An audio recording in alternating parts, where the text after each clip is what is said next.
क्या एक बेटा अपनी सगी माँ के साथ शारीरिक संबंध बना सकता है? क्या एक बेटा अपनी सगी माँ के साथ ऐसे रिश्ते स्थापित कर सकता है जो समाज में गंदगी फैलाता हो? दोस्तों, आज की जो कहानी है, जो घटना है, आपको बताने जा रहा हूँ। यह घटना कुछ इसी प्रकार है, जहाँ पर एक बेटे ने अपनी ही माँ को नशीली पदार्थ खिलाकर उसके साथ शारीरिक संबंध बनाया। और जब इस बात की जानकारी लोगों को लगी तो लोगों ने उस बेटे को मार मार कर इतना बेहाल कर दिया कि जब उसे अस्पताल ले जाया गया तो वहाँ पर डॉक्टरों ने उसे मृत घोषित कर दिया। तो नमस्कार दोस्तों, स्वागत है आप सभी का हमारे एएसएन क्राइम अफेयर चैनल में। दोस्तों, यह घटना बिहार के छपरा जिले के एक छोटे से गांव से सामने है, जहां पर एक सतेंद्र नाम का लड़का रहता था।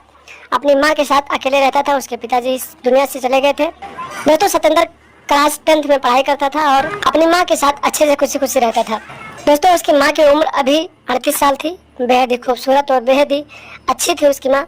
दोस्तों, उस माँ के पास एक ही बेटा था, तो उस बेटे की जितनी भी जरूरतें होती थी उसकी माँ पूरा करती थी। उसकी माँ ने उसको सतेंद्र को एक फ़ोन लेकर दिया था।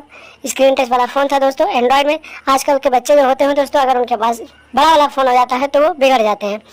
ठीक उसी तरह सतेंद्र भी बिगड़ चुका था और अपने मोबाइल में इधर उधर की वीडियो देखने लगता था। दोस्तों, फोन वीडियो देखते देखते उसके दिमाग में उसकी मानसिकता जो थी वो बिगड़ गई दोस्तों, और वो अपनी ही माँ के ऊपर गंदी नज़र रखने लगा।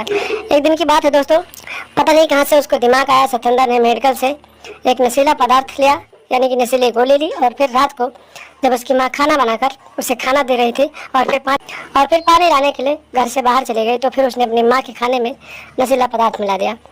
दोस्तों, खाना खाने के बाद दोनों अपने अपने कमरे में सो गए। उसके बाद रात के करीब 11 बजे दोस्तों, जब उस नशीले पदार्थ का, नशीले दवाइयों का जो असर होना शुरू हुआ, तो उसकी माँ परेशान होने लगी। और फिर सतेंद्र को जब पता चला दोस्तों कि उस नशीली दवाइयों का असर उसकी माँ के ऊपर हो चुका है, तो फिर उसने चुपके से अपने रूम से उठा वो और अपनी माँ के रूम में चला गया और फिर कमरे का लाइट ऑफ करके अपनी ही सगी माँ के साथ 61-62 वाला प्रोग्राम करने लगा, यानी कि नाजायज रिश्ते स्थापित करने लगा। दोस्तों, नशीली दवाइयों का इतना असर था कि उसकी माँ को कुछ नहीं पता चला कि वो उसके साथ क्या कर रहा है और जो कर रहा है उसके साथ वो है कौन।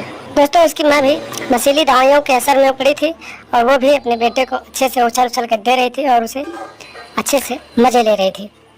दोस्तों, पूरी रात सतेंद्र ने अपनी सगी माँ के साथ नाजायज रिश्ते स्थापित किए और सुबह होते ही वो अपने कमरे में चला गया। जब सुबह हुई दोस्तों, उसकी माँ को कुछ नहीं पता चला।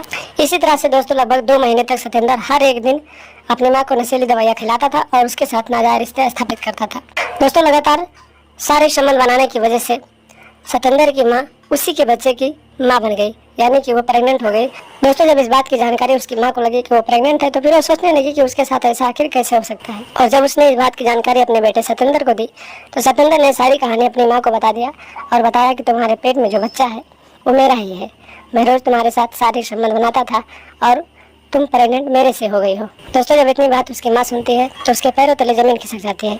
दोस्तों, सतेंद्र की माँ इतनी बात बर्दाश्त नहीं कर पाती और वो थाने में जाकर अपने ही बेटे के खिलाफ दुष्कर्म का रिपोर्ट दर्ज करवा देती है। और जब इस बात की भनक पूरे गांव में लगती है तो गांव वाले इतना गुस्सा करते हैं कि सतेंद्र को मारने पीटने लगते हैं। और दोस्तों, गांव वाले सतेंद्र को इतना ज़्यादा मार देते हैं कि वो एकदम बेहाल हो जाता है। और फिर उसे जब हॉस्पिटल पहुंचाया जाता है तो डॉक्टर उसे वहां पर मृत घोषित कर देते हैं। तो दोस्तों, आप लोग भी कमेंट बॉक्स में कमेंट करके बताएं, क्या एक बेटा अपनी माँ के साथ ऐसा कर सकता है?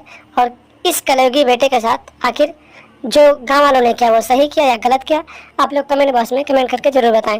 और दोस्तों, अपने आप को सुरक्षित रखें। ऐसी मानसिकता अपने दिमाग में न लाएं जिसकी वजह से समाज में आपको नीचा देखना पड़े और आपको लोग गाली दें।